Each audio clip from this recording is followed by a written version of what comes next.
नमस्कार।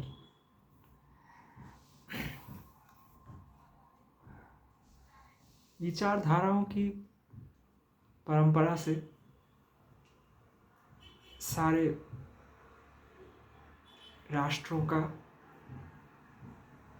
सारे विश्व के विभिन्न प्रांतों का विकास होता रहा युगों युगों से। ये विचारधाराएं कई नामों से जानी जाती है। उन नामों के डिटेल में अगर हम नहीं भी जाते हैं तो भी हमें समझ आता है कि विचारधाराएं बनने की भी कुछ सिस्टम है समाज में।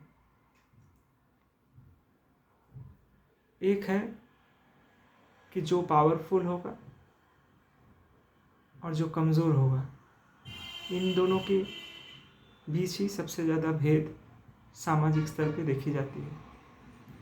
राष्ट्रवाद, साम्राज्यवाद, जो कुछ भी इतिहास में हुआ या अभी हो रहा है, ये सब वाद एक विचारधारा ही है।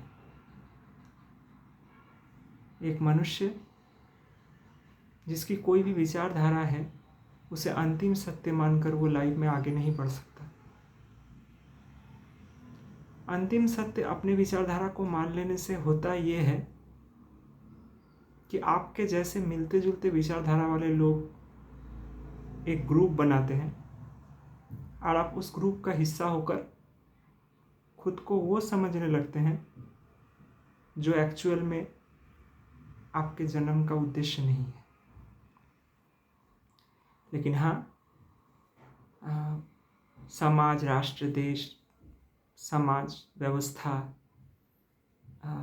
सिस्टम, ये सब कुछ अगर है, एग्जिस्ट करता है, तो विचारधाराएं भी एग्जिस्ट करेंगी। मनुष्यता का विचार इन विचारधाराओं से बहुत ऊपर है। और सबसे बड़ी बात यह है कि अच्छा और बुरा भी तय ये विचारधाराएं ही करती है। लेकिन फिर भी सबको पता है यूनिवर्सली कुछ अच्छा ज़रूर है और अंतिम सत्य भी कुछ ज़रूर है। हम अपने विचारधारा को प्रमाणित करने के लिए किसी का नुकसान नहीं कर सकते। मुझे अगर कुछ अच्छा नहीं लगता, इसका मतलब ये नहीं कि वो अच्छा है या बुरा है पहले से ही मैं तय कर लेता हूँ। अच्छा नहीं लगना अलग बात है और कोई चीज़ पसंद आना भी अलग बात है। हम ह्यूमैनिटी की जहाँ तक बात करते हैं, अक्सर ये देखा गया है कि मनुष्यता विचारधाराओं की लड़ाई में हमेशा संघर्ष में ही रही। जो विचारधाराएं सामाजिक ऊंच नीच की व्यवस्था से ऊपर उठकर कुछ करना चाहती थी, वो लोग भी बाद में धीरे धीरे समझने लगे कि रहेंगी दोनों ही, एक लड़ाई ही है, समाज, संसार, सब। आप सिर्फ एक नहीं हो सकते हो। जिसे हम अच्छा कहते हैं वो भी रहेगा और जिसे हम बुरा कहते हैं वो भी रहेगा ही, क्योंकि ये अच्छा और बुरा हमारी बुद्धि से जन्म लेता है और बुद्धि से निकले हुए सारे चीज़ें हमेशा द्वैत में ही रहती है। आप किसी भी चीज़ का एक पहलू नहीं बता सकते। आप एक कॉइन का एक हिस्सा एक बार में ही देख पाते हो। आप जब किसी इंसान को देख रहे हो, अपने सामने कुछ भी देख रहे हो, उसका आपका एक साइड ही दिखता है। एक साथ आप दोनों साइड नहीं देख सकते। और एक साथ दोनों साइड नहीं देखने की ही वजह से, नहीं देख पाने की ही वजह से दो तरह की विचारधाराएं दुनिया में बनी। एक विचारधारा ऐसी है जो ये मानती है कि सब कुछ अच्छा कर देंगे, और एक विचारधारा ऐसी है जो कहते हैं कि हम कुछ अच्छा होने ही नहीं देंगे। तब मेन बात है कि दोनों के लिए अच्छे की परिभाषा अलग है। हम शायद सोचते हैं कि हम जो अच्छा कर रहे हैं किसी सामने वाले के लिए वो बुरा भी हो। विचारधाराओं की इस लड़ाई में मध्य, एकदम सेंटर में रहकर अगर कोई फिल्म आज तक बनी है, तो शायद मैंने जितना देखा है या मैंने जितना भी समझा है, मुझे लगता है कि भारतीय सिनेमा में एक ऐसी सिनेमा है जो जब रिलीज़ हुई थी तो बहुत ज़्यादा कंट्रोवर्सी में आ गई थी, क्योंकि उसमें जो सच्चाई दिखाई गई है वो सच्चाई भी एक विचारधारा से निकली हुई सच्चाई है, और विचारधाराओं के वजह से बनी हुई सच्चाई भी है। उसमें जो घटनाएं बताई गई हैं हुआ होगा सच में, इतना बिलीवेबल है और इतना रिसर्च करके बनाई हुई पिक्चर है। लेकिन उस पिक्चर का जो मुख्य किरदार है, असल जीवन में जब उनका मर्डर हो जाता है अपने ही घर के बाहर, रियल लाइफ में, वो वाला पार्ट होने से पहले ही वो पिक्चर बन चुकी थी। तो वो पिक्चर जहाँ तक हम लोगों को लेके जाती है, वो जर्नी बहुत ज़्यादा जातिवाद पर आधारित थी और पावरफुल वर्ग और कमज़ोर वर्ग की लड़ाई पर ही थी। और उस पिक्चर का नाम था बैंडिट क्वीन। सीमा विश्वास जी की असाधारण अभिनय से बनी फिल्म, और बाकी सारे एक्टर्स भी उसमें असाधारण थे। शेखर कपूर जी ने वो फिल्म बनाई थी, और मुझे लगता है कि असली हिम्मत ऐसी फिल्में बनाने के लिए ही चाहिए जब आप विचारधाराओं से ऊपर उठकर कुछ बनाते हो। ज़्यादातर हम आम जिंदगी में जो फिल्में देखते हैं वो सिक्के का एक पहलू है, सिक्के का दूसरा पहलू हमें दिखता नहीं किसी भी फिल्म में। प्यार मोहब्बत की जो फिल्में होती हैं, रोमांटिक फिल्में, उसमें रोमांस रोमांस रोमांस, थोड़ा बीच में कुछ हो गया मनमुटाव, फिर लास्ट में रोमांस, लास्ट में मिल गए, ठीक हो जाता है, हैप्पी एंडिंग। हैप्पी एंडिंग क्या सच में होता है रियल लाइफ में? नहीं, क्योंकि लाइफ एक प्रोसेस है जो नॉन एंडिंग है। आप अपने विचारों से एक लिमिट तक ही कोई कहानी बता सकते हो, लेकिन वो कहानी आगे भी बढ़ेगी। और अगर आप कोई भी कहानी बताना शुरू कर रहे हो तो वो कहानी का मेन किरदार जब तक किसी खास डेस्टिनेशन तक नहीं पहुंच जाता, कुछ सच्चाई जिंदगी की बहुत अच्छे से समझकर अपने इस मानव जन्म को सार्थक नहीं बना पाता, तब तक वो कहानी एक्चुअली कंप्लीट नहीं होती। बात समझ की है। यही बात मैंने एनिमल पिक्चर के बारे में ही बताया था कि पिक्चर में कुछ बुरा नहीं है, जितना कंट्रोवर्सी हो रहा है उस पिक्चर को लेकर, वो पार्ट भी है, वो पार्ट भी समाज का एक हिस्सा है। लेकिन मुझे जो बात कहनी थी एनिमल के बारे में भी, कि होगा क्या बात बाद में उस कैरेक्टर का, उस हीरो का होगा क्या, जिसको आपने पिक्चर में हीरो बताया है। मैं मानता हूँ कि बुरा काम अच्छा काम पे मैं नहीं तोल रहा एनिमल को, लेकिन बात यह है कि वो आदमी एट लास्ट मनुष्यता को क्या मैसेज दे रहा है। Message is important. अगर वो बात के पार्ट में थोड़ा ज़िंदगी के एक्सपीरियंस से कुछ सीखता है, अपने गलतियों को मानते मानते थक जाता है, फिर सच्चाई की राह पे, शांति की राह पे निकलने की कोशिश करता है, तो वो एनिमल पिक्चर को भी एक बड़ी सार्थकता दे सकती है। अधूरे विचारधाराओं की वजह से ही फिल्में अधूरी होती है। आपको एक चीज़ दिखाना है कि कोई वर्ग बहुत पावरफुल है जो एक कमज़ोर वर्ग को दबा रहा है, उसे नीचा करने की कोशिश कर रहा है, कोई पावर, पैसा, इन सब चीज़ों के दम से। तो जब वो दिखा रहे हो तो ठीक है, वो होता है और वो एग्जिस्ट करता है। लेकिन आप जब कमज़ोर वर्ग को दिखा रहे हो, उसके खिलाफ आवाज़ उठानी जब वो जाती है, तब उसको एक ऐसा हीरो बना देते हो जो हीरो एक साथ एक मुक्के में 10 लोगों को उड़ा सकता है। फिल्म इंडस्ट्री की सबसे बड़ी अजीब बात, एक कश्मकश ये है कि इसमें कोई आम आदमी नहीं है, और इसमें आम आदमी जो अंदर से चाहता है उस चीज को बहुत ज्यादा हाईलाइट करके दिखाया जाता है। कुछ दिन पहले मैं ऑफिस से लौट रहा था ट्रेन में, तो एक होगा कुछ 18-20 साल का लड़का, कॉलेज का स्टूडेंट, वो ट्रेन में चढ़ा फर्स्ट क्लास में। मैं मेरे कंपार्टमेंट में जो बाकी लोग थे उसमें चढ़ा, क्योंकि बाकी कंपार्टमेंट में शाम के वक्त ऑफिस टाइम में बहुत भीड़ रहती है, तो वो उसमें चढ़ गया बेचारा कि 1-2 स्टेशन बाद उतरना था उसको जस्ट। उसके दूसरे स्टेशन पे, और ट्रेन थोड़ी खाली थी वो टाइम पे, एक दूसरा आदमी चढ़ा जो बिल्कुल देख के ही लग रहा था कि शायद कुछ पिया हुआ है, कुछ ड्रिंक किया है, कुछ अजीब ही। और उसके अंदर ये फ्रस्ट्रेशन थी कि कुछ लोग सेकंड क्लास का टिकट होते हुए भी क्यों फर्स्ट क्लास में चढ़ जाते हैं, जिस वजह से फर्स्ट क्लास वालों को प्रॉब्लम आती है। ठीक है भाई, आप अपना पक्ष रखना चाहते हो तो रखो, आपके पक्ष में कोई बुराई नहीं है, लेकिन उस आदमी की जो हरकत थी वो हरकत सवाल उठाती है। वो चिल्लाना शुरू करता है ट्रेन में उठ के कि कौन कौन है यहाँ पर जिसके पास फर्स्ट क्लास का टिकट नहीं है।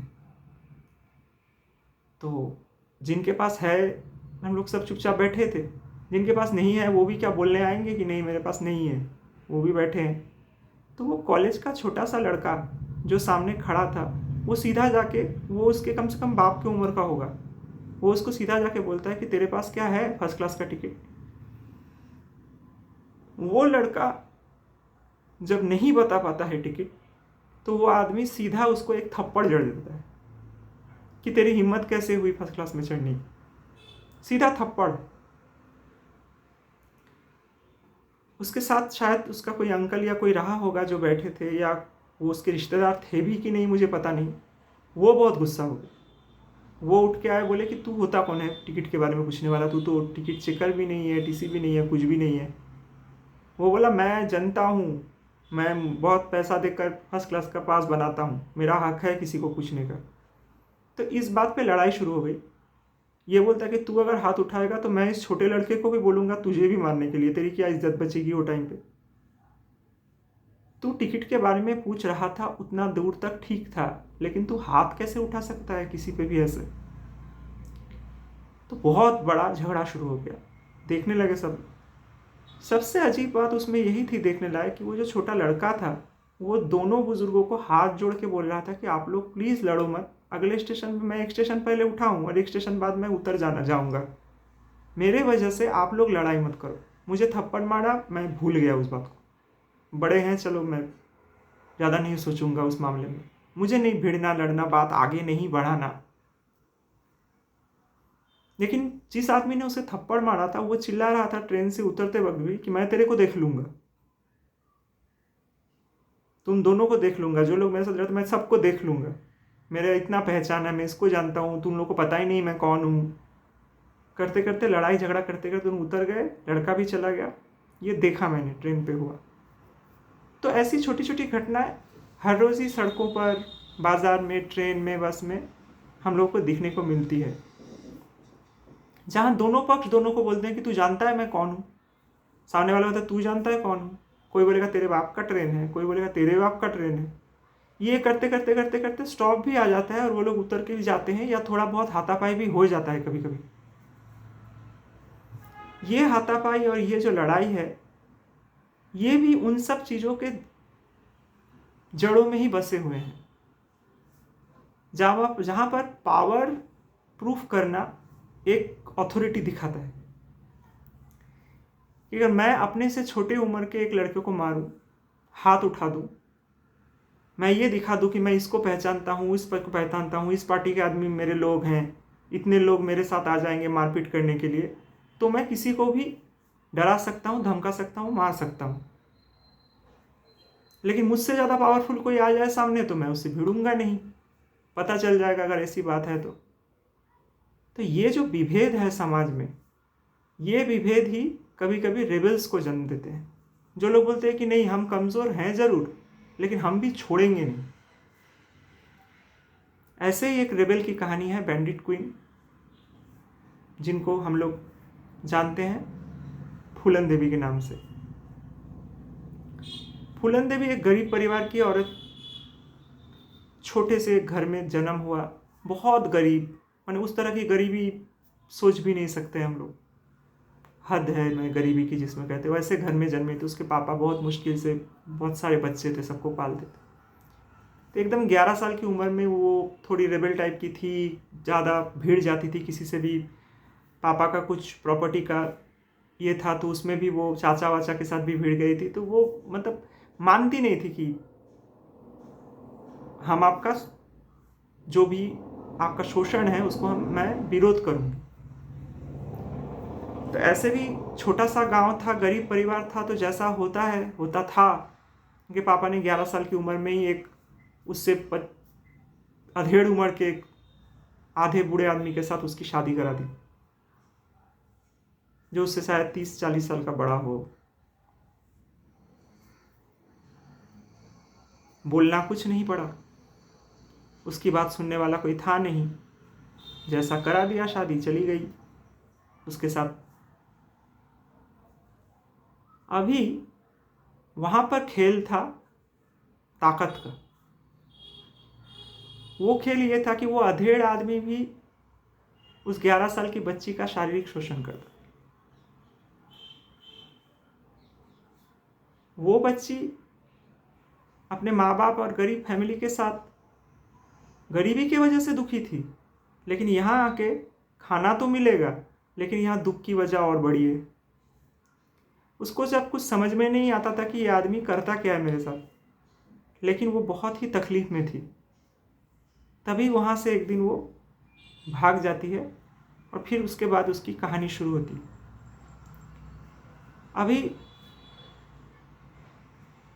विद्रोह और रेबेल की मेन वजह ये थी कि जब वो वहाँ से भागी तो अकेली एक गरीब पिछड़े वर्ग की लड़की, जिसका समाज में अपना स्थान बनाना बहुत मुश्किल है, लौट के आने के बाद भी जिस गांव में वो वापस आई थी, वहाँ भी जो पावरफुल थे, जातिवादी व्यवस्था में जो ऊंची जाति के थे, उन लोगों ने उसके ऊपर फिर से टॉर्चर शुरू किया।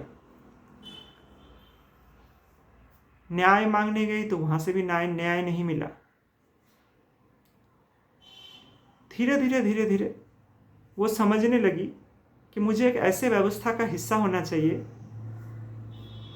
जहां न्याय मांगा नहीं जाता, खुद ही कर लिया जाता है। हम खुद ही अपने दुखों का बदला लेंगे। इसके लिए वो बागी, जिनको कहा जाता है उस ज़माने में, अभी भी शायद है थोड़े, लेकिन तभी ज़्यादा ये सब था चंबल में, वो साइड में डाकू, जिन्हें एक्चुअली डाकू कहते हैं हम, लेकिन एक्चुअली उनके डाकू बन जाने की कहानी उतनी भी सीधी नहीं है जितनी देख के लगती है कि सिर्फ लूटने के लिए और ये करने के लिए वो डाकू बनते थे।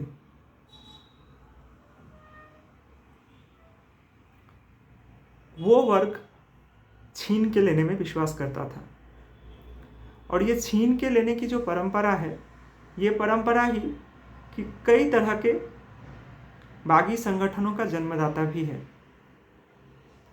जिनको ये लगता है कि हमें किसी कानून व्यवस्था या सरकार की ज़रूरत नहीं है, हम जो करेंगे छीन के लेंगे। अभी वहाँ पर भी एक विचारधारा की लड़ाई आती है कि अगर संविधान है, अगर कानून है, अगर व्यवस्था है, तो आपको वो इतना सुदृढ़ और सबके लिए समान बनाना पड़ेगा जिससे कोई बागी बने ही नहीं। मानना सबको संविधान चाहिए, मानना सबको कानून चाहिए, लेकिन कानून से सही मायने में अगर जस्टिस मिलता है तो वो जस्टिस मिलने से कोई इन राहों पर जाएगा नहीं। लेकिन जस्टिस मिलेगा कैसे? पहली बात यह है कि कानून के ऊपर भी बड़े लोग बैठे हुए हैं,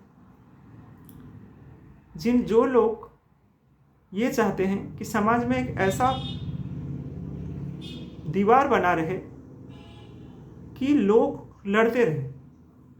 लोग लड़ते रहने में जिन लोगों को उनमें से वो लोग में कुछ क्रेडिट दिखता है कि हाँ, ये आदमी लड़ाकू भी है, आगे पीछे का कुछ सोचता भी नहीं है, और ये आदमी मेरे किसी काम का है, तो उसको वो दोषी भी नहीं मानते हैं। वो व्यवस्था, वो सिस्टम उसको दोषी भी नहीं मानती है। जब एक आम आदमी दोष करता है तो उसकी खबरें अखबारों में नहीं छपती है, टीवी चैनलों पे नहीं आती है। लेकिन जब कोई खास आदमी दोष करता है तो उसको लेकर काफ़ी चर्चाएं होती है। एक नेगेटिव पब्लिसिटी भी किसी इंसान को बहुत पब्लिसिटी दे सकती है, लेकिन अगर वो किसी काम का है तो हम उससे, अगर हमें कुछ फ़ायदा मिलता है तो हम उसके भी गुनाह भूल जाएंगे। ये व्यवस्था फिर एक अलग विचारधारा में प्रवेश करती है। जो विचारधारा लड़ रही है, वो विचारधारा में कुछ लोग ऐसे आ गए जो बोलते हैं हम लड़ रहे हैं अन्याय के खिलाफ, हम चाहते हैं कि अमीर गरीब सब एक हो जाए, सब हो जाए। लेकिन उनके विचारधाराओं में भी सब में समानता नहीं है और उनका तरीका गलत है। अगर आप चाहते हो कि सब समान हो जाए, सबको समान अधिकार मिले, तो आप शिक्षा, समाज सेवा, नौकरी, व्यापार, इन सब चीज़ों के माध्यम से उन वर्ग के लोगों को लाकर समाज में उनको एक अच्छा स्थान देने की कोशिश करेंगे। लेकिन आप कर क्या रहे हैं? आपको करना है लोगों का भला, लेकिन आप बना रहे हैं पार्टी। पार्टी आप इसलिए बना रहे हैं कि हम भी पावर में आने से कुछ कर सकते हैं, लेकिन पावर में आने तक आपको ऐसे रास्ते से गुजरना पड़ रहा है जिन रास्तों के गुजरने के बाद आपकी विचारधारा वैसी रह नहीं जाती जिन विचारधाराओं से आप समाज का भला करने निकले थे। क्योंकि पावर एक ऐसी चीज़ है जो पाते पाते, वहाँ तक पहुँचते पहुँचे इंसान के बहुत सारे जो विचार हैं, बहुत सारे जो आइडियोलॉजीज़ हैं, वो धीरे धीरे उनसे वो समझौता करने लगता है।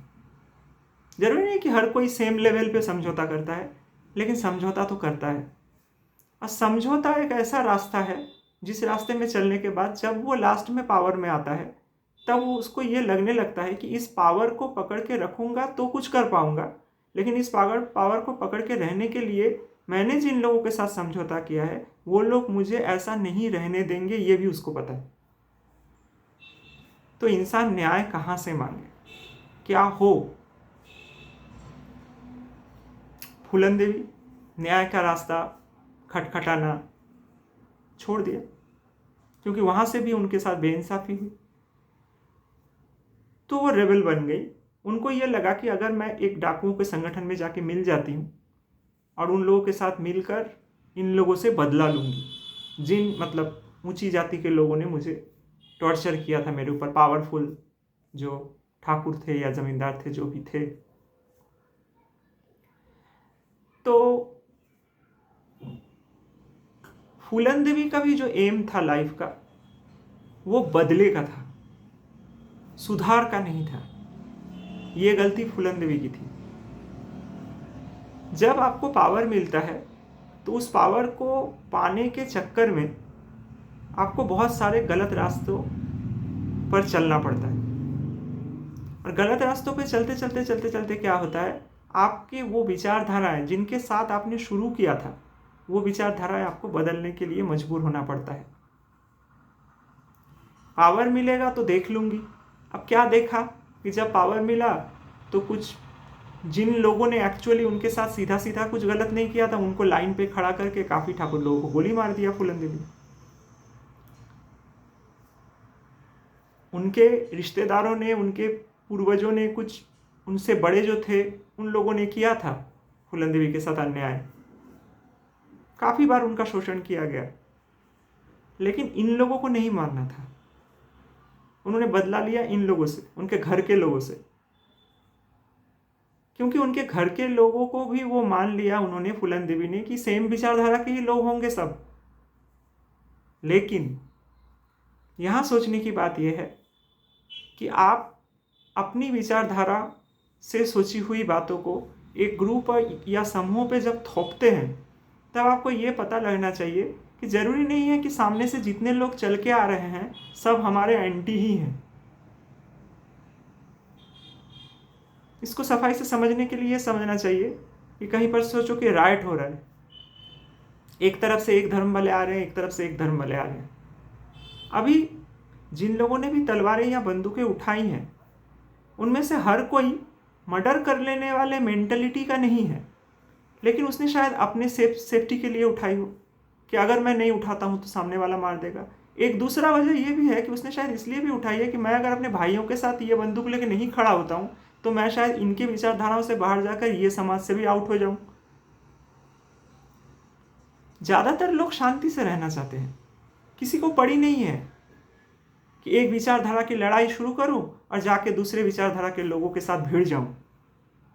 सच में क्या सब लोग ऐसा चाहते हैं? नहीं, शांति से जीना चाहते हैं लोग, अपने काम, अपने धंधे, अपने जो भी उनके ज़िंदगी में है उससे, और उससे अगर कुछ समाज का छोटा बड़ा भला कर सके तो उतना ही योगदान एक आम आदमी का हो सकता है। लेकिन विचारधारा एक नशे की जैसी चीज़ है। आप तैयार करते हो लोगों को विचारधाराओं का धीरे धीरे ड्रग्स देकर, और एक बार उसका नशा लग जाए और उससे थोड़ा कुछ फ़ायदा होने लगे तो इंसान सोचता है कि मैं कुछ बहुत बड़ा बन गया हूँ।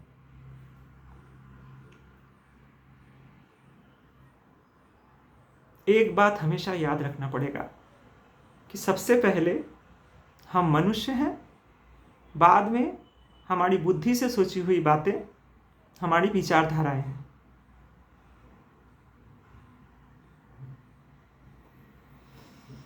लेकिन विवेक और चेतना एक चीज़ है, जहाँ पर जाके जब हम टटोलते हैं तो हमें ये समझ में आता है कि हम अकेले वो चीज़ नहीं सोचते हैं एक्चुअली जो हम भीड़ के साथ सोचते हैं।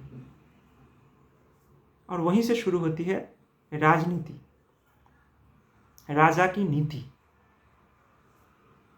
मतलब मेरे विचारधाराओं के लोगों को मुझे अपने साथ मिलाना है और उनको ये सुरक्षा का एक छल करना है उनके साथ कि अगर आप हमारे साथ मिल जाओ तो हम आपको सेव करेंगे। लेकिन एक्चुअली सेफ्टी में उतना डर नहीं है, लोग अच्छे ही हैं, लेकिन आप आपको क्या समझा रहे हो कि अगर आप हमारी विचारधारा से नहीं मिलते हो तो आप बहुत अनसेफ हो। यहां से ये चक्र शुरू होता है। फूलन देवी ने जब उन लोगों को मारा, ठाकुर को जब फूलन देवी ने मारा तो फूलन देवी के साथ निम्न वर्ग के जो लोग जुड़े उन्होंने उन्हें देवी बना दिया। उन्होंने क्या सोचा कि ऐसी औरत, ऐसी विचारधारा के लोग ही शायद निम्न वर्ग के लिए आगे जाके लड़ सके। हमारे ऊपर होने वाले अत्याचारों से लड़ने के लिए हमें फूलन जैसे लोग ही चाहिए। इससे फूलन देवी को क्या लगने लगा कि उन्होंने जितनी भी हत्याएं की, 20-21 जितने भी हत्याएं की, वो हत्याएं भी सही थी। उनके ऊपर बहुत ही जुल्म हुआ, इतना कि कोई इंसान शायद नहीं सह पाए। उन्होंने सहा, जुल्म का बदला भी अगर लेने का उनका मन है वहां तक भी वो ठीक थी। लेकिन जुल्म का बदला लेना और जुल्म को धीरे धीरे समाज से हटाना, ये दो चीज़ में बहुत फ़र्क है। आपको ये देखना पड़ेगा कि आपकी आने वाली पीढ़ियां आपसे एग्जाम्पल कैसे लेती हैं। अगर आने वाली पीढ़ियां भी ये जानती हैं कि जो जुल्म कर रहा है उसको मार दो, तो इससे जुल्म जाएगा नहीं। इससे क्या होगा, पीढ़ियां और खराब होंगी। फूलन देवी पर हुए अत्याचारों को जब हम स्क्रीन में देखते हैं तो कुछ देर के लिए देखते देखते हमें ये लगता है कि अच्छा ही किया उसने जो किया। ठीक है, बुराई है, अच्छाई है, दोनों है जीवन में। जिन लोगों ने फूलन देवी पर अत्याचार किया था वो भी सही नहीं थे, लेकिन सिस्टम को सही करना है, बदला नहीं लेना है। और सिस्टम को सही करने के लिए आपको, आम इंसान को ये भरोसा दिलाना पड़ेगा कि आप सेफ ही हैं अपने राष्ट्र में, अपने देश में, अपने समाज में। और वो भरोसा जो दिला पाए वो बन सकता है जननायक। जनता को आपको ये भरोसा दिलाना पड़ेगा कि आप अगर तलवार नहीं भी उठाते हो तो चलेगा, लेकिन आपको सुरक्षित रखने की जिम्मेदारी हमारी है। लेकिन हम ये कहें कि आपको अगर बचना है तो आपको भी हमारे साथ तलवार उठाना पड़ेगा, तो ये फिर वहां पर आ जाती है विचारधाराओं का बीज डालना लोगों के दिमाग। और कौन है ये लोग जो इतनी जल्दी विचारधाराओं से प्रभावित हो जाते हैं? घर के प्रॉब्लम है, खाने के प्रॉब्लम है, पहनने के प्रॉब्लम है, बिजनेस का प्रॉब्लम है, तबीयत खराब का प्रॉब्लम है, कितने तरह के प्रॉब्लम है। इस बीच भी लोगों को इतना वक्त मिल कहाँ से जाता है नारे लगाने की, नारेबाजी करने की, जिंदाबाद जिंदाबाद करने की? कहाँ से होता है ये सब?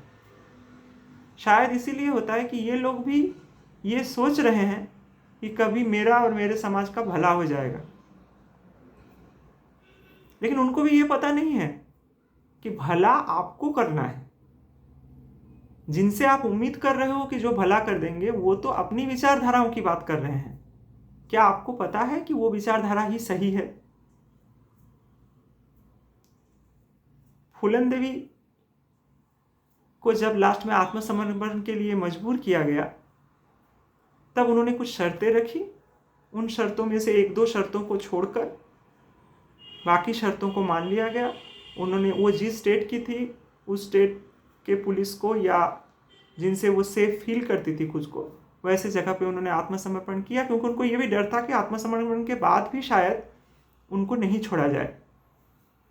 उसके बाद उस टाइम जो सरकार थी, कुछ दिनों बाद उन्होंने उनको उनके सारे पुराने कर्मों से रिहा करके अपने पार्टी के टिकट में इलेक्शन लड़वा दिया।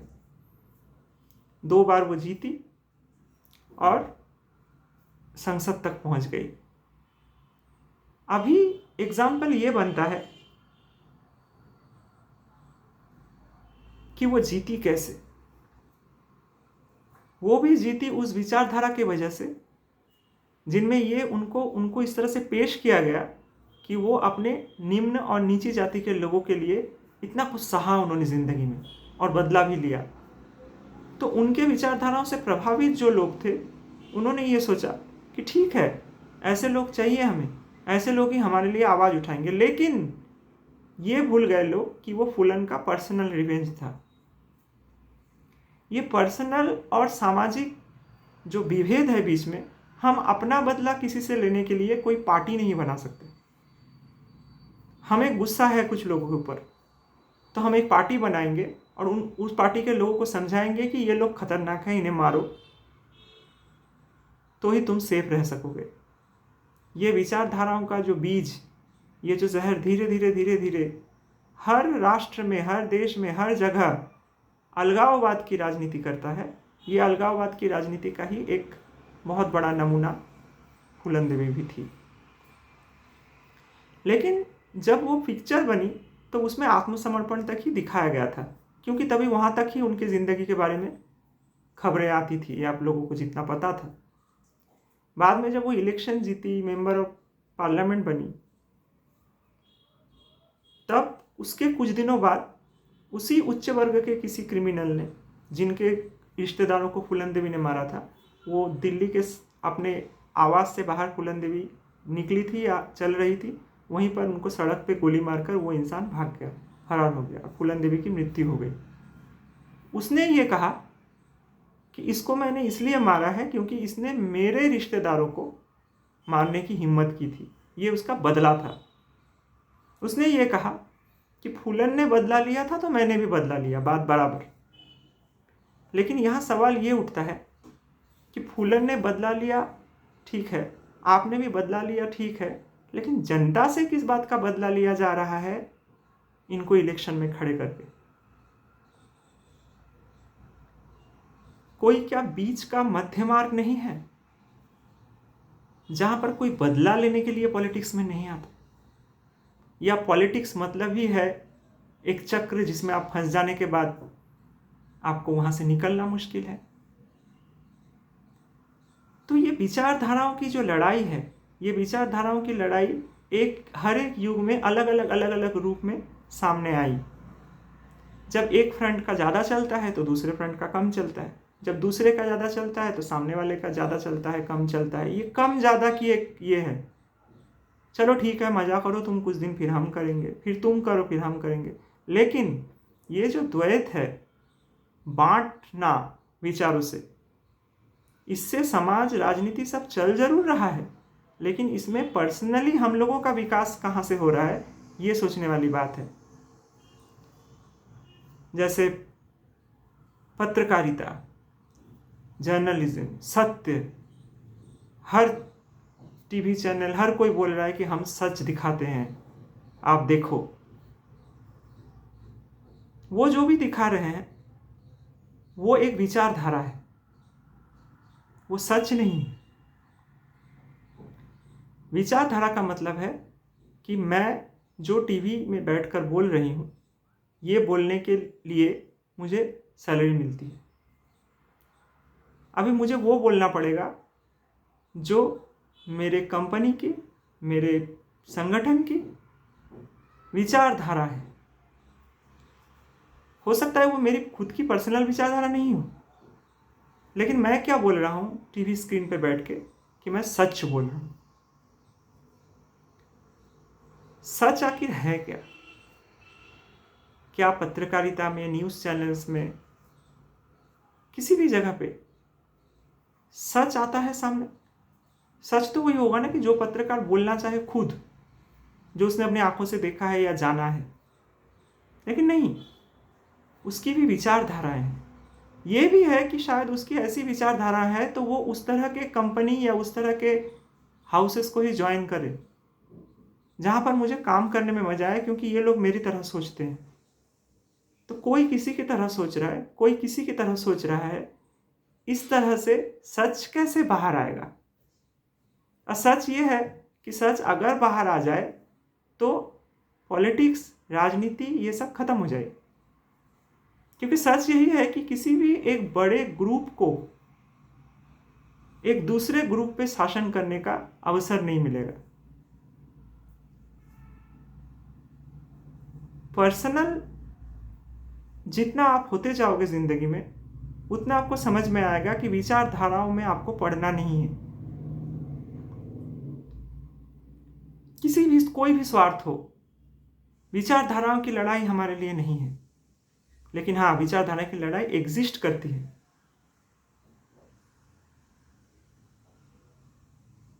बड़े बड़े रेवोल्यूशन हो गए विचारधाराओं की लड़ाई की वजह से इतिहास में। और फर्क इतना ही है कि जो पहले होता था वो चीज़ अभी भी हो रहा है, लेकिन फर्क इतना ही पड़ा है कि अभी लोग बीच बीच में भूल जा रहे हैं। लोग चाह रहे हैं अपने विचारों को सामने रखने का, लेकिन पहले थी आबादी कम, विचारधाराएं ज़्यादा। अभी आबादी बहुत ज़्यादा है। एक ट्रेन पे लटक के ऑफिस जाने वाला और लटक के ऑफिस से आने वाला इंसान, क्या सच में विचारधाराओं की लड़ाई लड़ने के लिए उसके पास टाइम है? नहीं है। लेकिन हाँ, उसके पास एक स्मार्टफोन है। जो स्मार्टफोन जब भी वो चालू करता है तो उसको हर जगह विचारधाराओं की लड़ाई ही दिखती है। और वो लड़ाई सिर्फ लड़ाई ही नहीं है, वहाँ आपको दिखेगी कि अमीर लोगों का लाइफस्टाइल कैसा है, किसकी शादी में किसने कितना खर्चा किया, किसकी शादी में किसने कितने महंगे कपड़े पहने, किसकी शादी में सबसे अच्छा स्टेज बनाया गया था, किसकी शादी का लोकेशन सबसे महंगा था। ये एक आम आदमी देखने के लिए मजबूर है। और देखने से क्या होता है? फिर वही बात खड़ी होती है कि अरे इनका ही ज़िंदगी अच्छा है, हमारी ज़िंदगी तो अच्छी नहीं है। तो वहाँ से भी एक सूक्ष्म पॉलिटिक्स समाज के अंदर डाला जा रहा है कि आप जान के रखो कि आपसे कुछ हुआ नहीं ज़िंदगी में, जिससे आप बिगड़े रहो।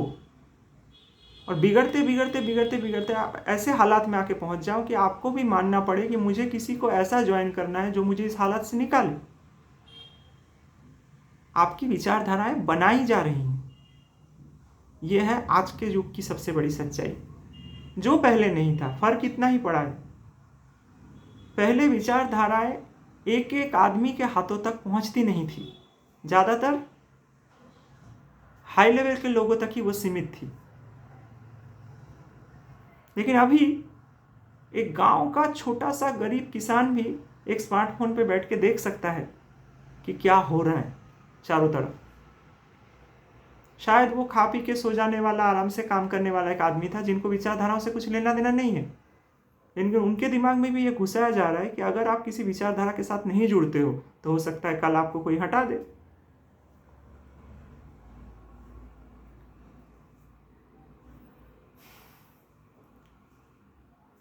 Bandit Queen as a film एक बहुत ही उत्कृष्ट फिल्म है, बहुत ही अच्छी फिल्म है। एक्टिंग वाइज, डायरेक्शन, आपको लगेगा कि नहीं कि फिल्म देख रहे हैं, लगेगा सच सामने सच ही हो रहा है सब कुछ। ऐसी मुझे तो सच में ये लगता है, अंदाजे से मैं कह सकता हूँ कि the best film as a film making अगर इंडिया में कुछ बनी है तो शुरू के नंबरों में ही आएगी बैंडिट क्वीन, या मुझे तो एक ही याद ही आ रही हो। लेकिन अनकंफर्टेबल होंगे आप वो फिल्म देखते वक्त, उसके सीन्स देख के, उसके तकलीफ़ें देख के। ये क्या है यार, पैसा खर्चा करके ये सब देखने गए। पता है दुनिया में बहुत तकलीफ है, बहुत लोग तकलीफ में हैं, तो हम क्या करेंगे? हम टिकट का पैसा खर्चा कर रहे हैं तो हम कुछ मज़ा करेंगे ना। हम नाच गाना देखेंगे, हीरो हीरोइन देखेंगे, फॉरेन लोकेशंस देखेंगे, समाज के लिए मरने वाले लोगों को देखेंगे, बड़े बड़े साइंटिस्ट लोगों को देखेंगे। हमें कुछ सीखना है कोई फिल्म देखकर। सीखना क्या है? आपको सीखना वही है जो आपकी विचारधारा है। आपकी विचारधारा से उल्टा कोई फिल्म देख लो आप, आपको मज़ा नहीं आएगा। अरे ये क्या दिखा दिया है, तो गलत है।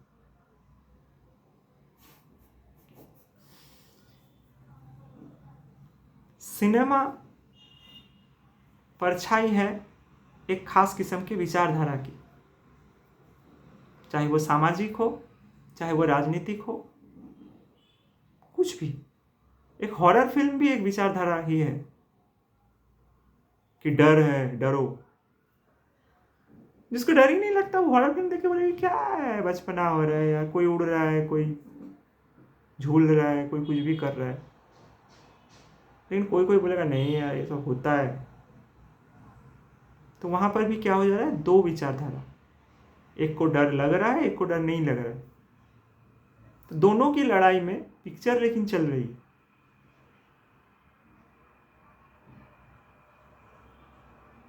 ये जो मेरा सच और तेरा सच है, ये दोनों समाज को बांटने में भी जितना योगदान करती है उतना समाज को चलाने में भी करती है। अजीब बात यही है। अगर सब लोग अपना सच जान के चुपचाप हो जाए तो कौन निकलेगा ज़्यादा स्ट्रगल करने घर से बाहर?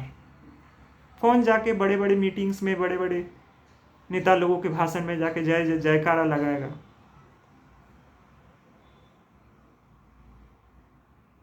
क्योंकि सबको पता होगा कि चलो भाई आप ऐसा सोचते हैं नेताजी, हमें कोई फर्क नहीं पड़ता।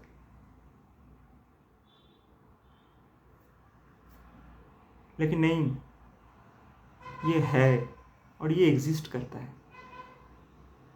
कहाँ है ये डर कि हमें किसी विचारधारा से मिलना ही पड़ेगा, किसी पोस्ट में बना रहना ही पड़ेगा?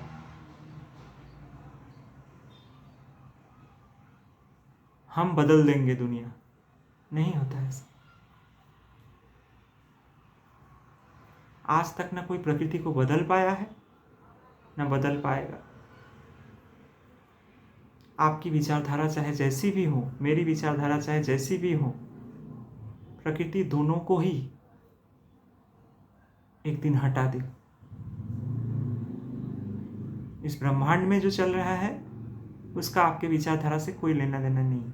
आप खुद को मानते रहो ना, मैं बहुत महान हूँ, मैं बहुत धार्मिक हूँ, मैंने ये पढ़ा है, मैंने वो पढ़ा है, मैं वो जानता हूँ, मैं ये जानता हूँ। मेरे साथ कुछ लोग हैं, मेरे समाज के लोग हैं, मेरे गांव के लोग हैं, मेरे रिलेटिव्स हैं, कोई नहीं है। आप उनके विचारधाराओं के साथ है बोलकर वो बोल रहे हैं कि तू मेरा अपना है।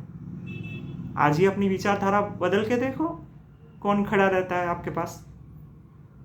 आप डर के मारे उन लोगों से मिले रहोगे क्योंकि आपको लगेगा कि मैं बहुत मोटिवेट हो रहा हूँ। लेकिन कौन कर रहा है आपको मोटिवेट? जिनकी विचारधारा आपके साथ मिलती है, वो चीज़ आपको अच्छी लगती है।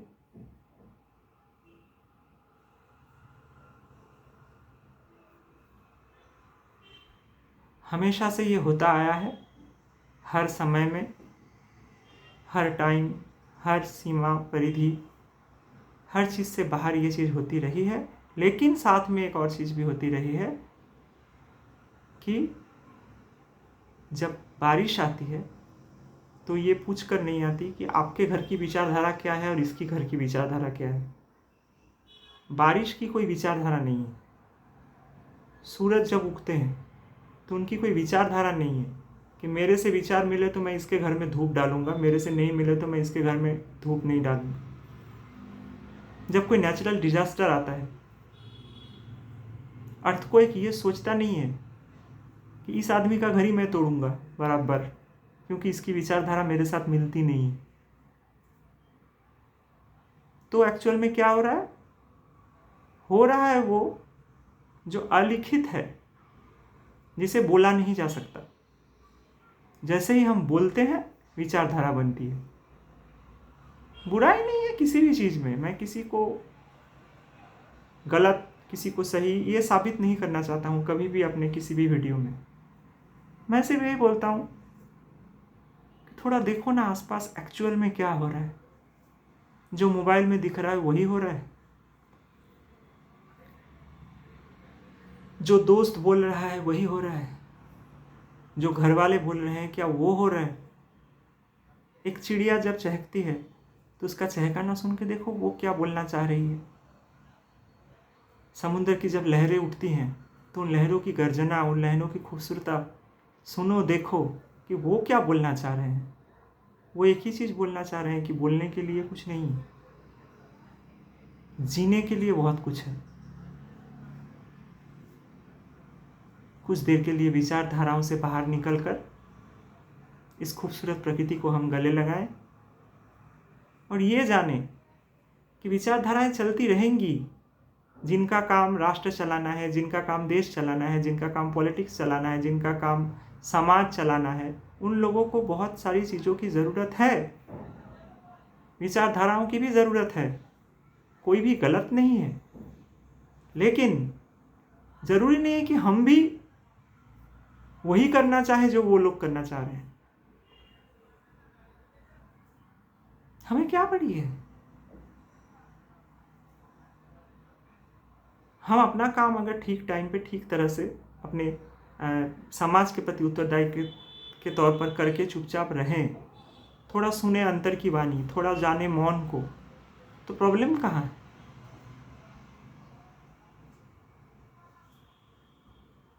जब थ्योरीज देखते हैं हम, आइंस्टाइन की थ्योरी, बड़े बड़े लोगों की थ्योरी, कुछ क्रिस्टोफर नॉलन जैसे महान फिल्म मेकर की सिनेमा, इंटरस्टेलर, इंसेप्शन, ओपेनहाइमर, तो लगता है कि हाँ, ये लोग विचारधाराओं के साथ रहकर भी अपनी चेतना को नहीं खोया है। इन लोगों ने छलकती है कहीं कहीं विचारधारा, लेकिन उनको उन्होंने कहीं कहीं ही 10वें नंबर 12वें नंबर पे थोड़ा थोड़ा रखा है, क्योंकि उतना भी अगर नहीं रहेंगे तो समाज में रह नहीं सकेंगे। लेकिन उतना ही काफ़ी है अपने टैलेंट को बाहर लाने के लिए, अपनी क्रिएटिविटी को बाहर लाने के लिए। नहीं तो आप वो विचारधाराओं में ही अटक के रह जाओगे।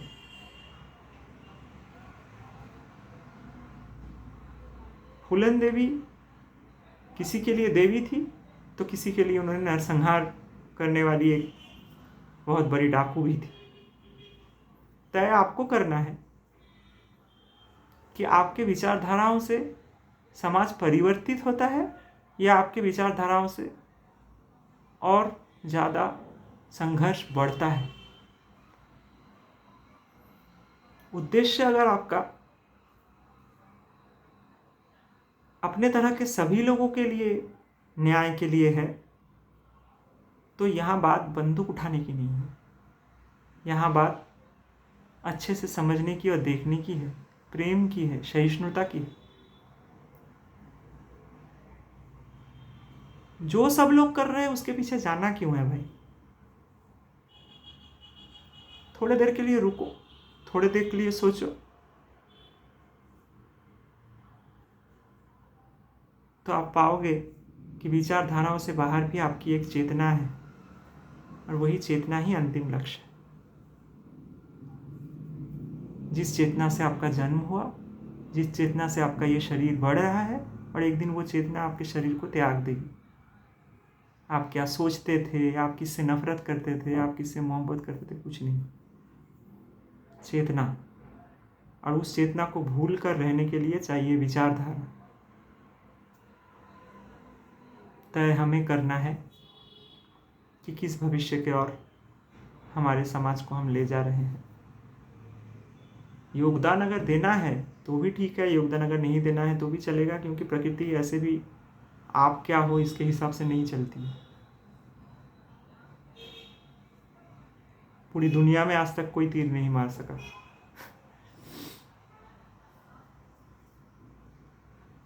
चल कुछ और रहा है जो एक्चुअली किसी को पता ही नहीं। विचारधाराएं बाधा है, इस बाधा से थोड़ा निकलिए तो हो सकता है कि आपको इस विश्व ब्रह्मांड की बहुत सारी ऐसी बातें आपको टच करने लगे, जिससे आपको इस परिधि से निकलने का एक बड़ा सा जगत मिले। थोड़ा सोचना पड़ेगा कि भीड़ में भेड़ चाल चलना है या थोड़ा बाहर निकल के अपने चाल भी हम चल सकते हैं। अपना रास्ता हमेशा लोगों के हेल्प से नहीं बनता, खुद की चेतना से बनती।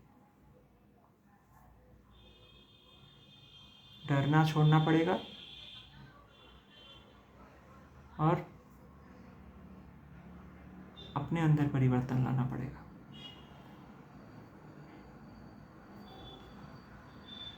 क्या होगा पता नहीं, लेकिन एक शांतिपूर्ण समाज बन सकता है जहाँ विचारधाराओं की लड़ाई नहीं है। नमस्कार।